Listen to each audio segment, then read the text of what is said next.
Welcome to the EA Sports NHL 23 Gameplay Deep Dive. We're excited to show you some all-new features. I'm all about gameplay. Last chance puck movement, real-time strategies, X-Factor updates, and more. Last Chance Puck Movement is a new series of desperation gameplay animations that add an extra layer of authenticity and excitement to the game. Now, if you receive any level of contact, from light bumps to heavy shoves, you'll still be able to react.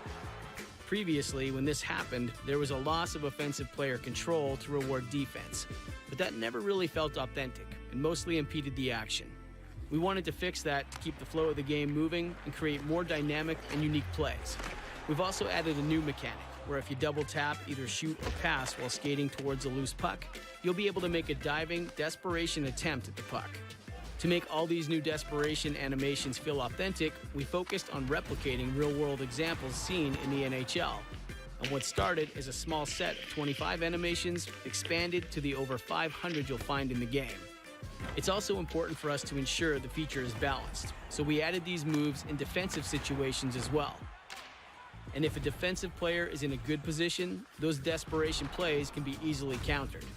To ensure authenticity, we try to keep you on your feet as much as possible before resorting to these more compromised and unideal shots. So, okay, this looks good, sounds good. You know those little bumps in the past NHLs. That knocked you off the puck. This will probably help with that.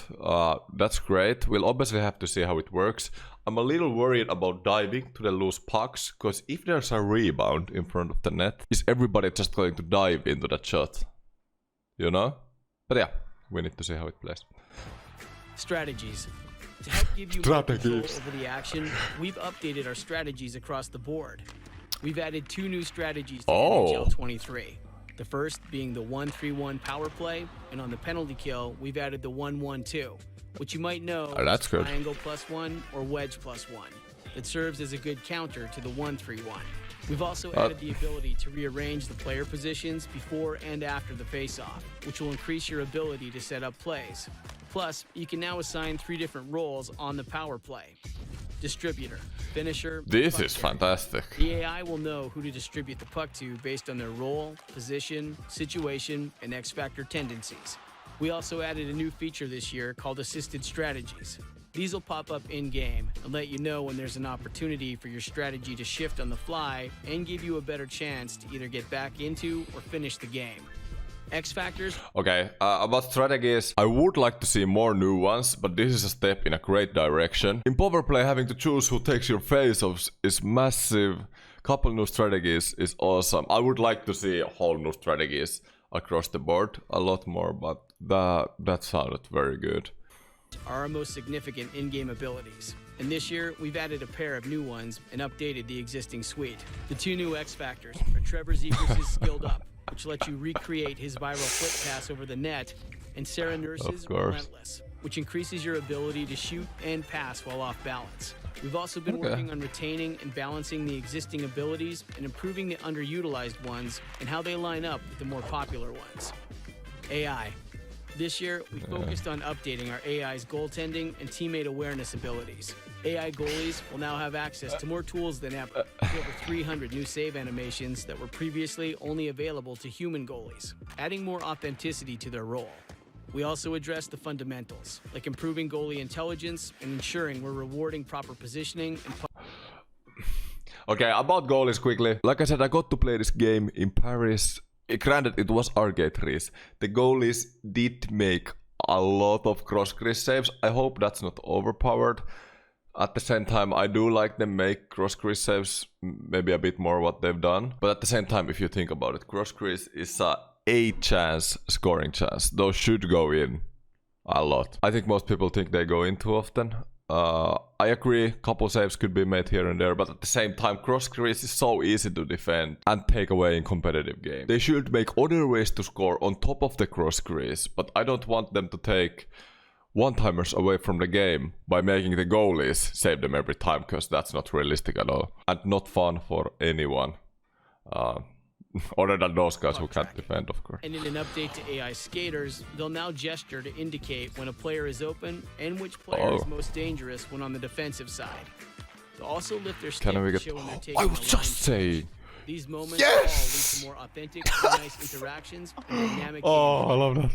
Based on your feedback, You know how many times I've been annoyed by the freaking player jumping to the bench unannounced? on NHL 22, we reworked pass assist, reducing the number of times you'll feel like you're completely off target, specifically on powered and out of vision passing. And to balance that, we're improving the ability to intercept or disrupt those passes if you're well positioned. But the offensive player will still be able to pass the puck behind the defender if they're positioned well, so the defenders won't act like a brick wall. We've also heard your feedback around poke checks, so we reduced player movement speed while in the defensive skill stick and decreased the effectiveness of poke checks when chasing or in a poor position. In addition, we increased... Oh. Can we get a year without poke spamming? Oh, I really hope so. Also passing, I just talked about this in my last video as well, getting to play the game for the first time.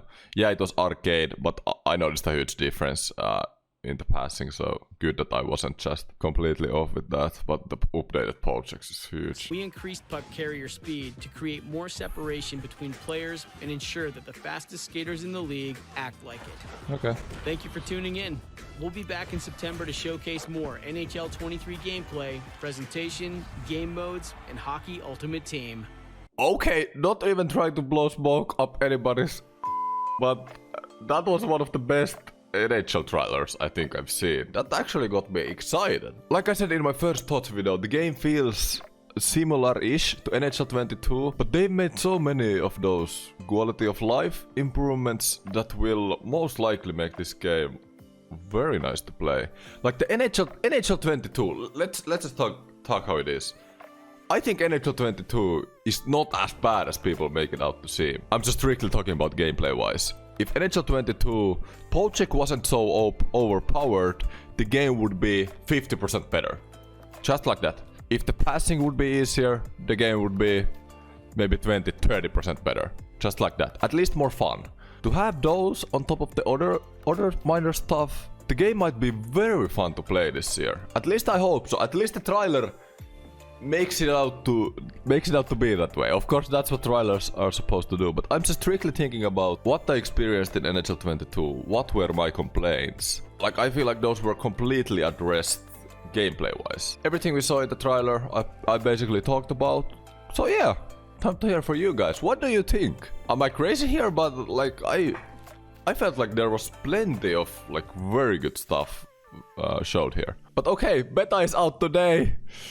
Yeah, we get to play the game. I guess we know more then. But yeah, everybody, thank you so much for watching. Have a fantastic day and see you next time.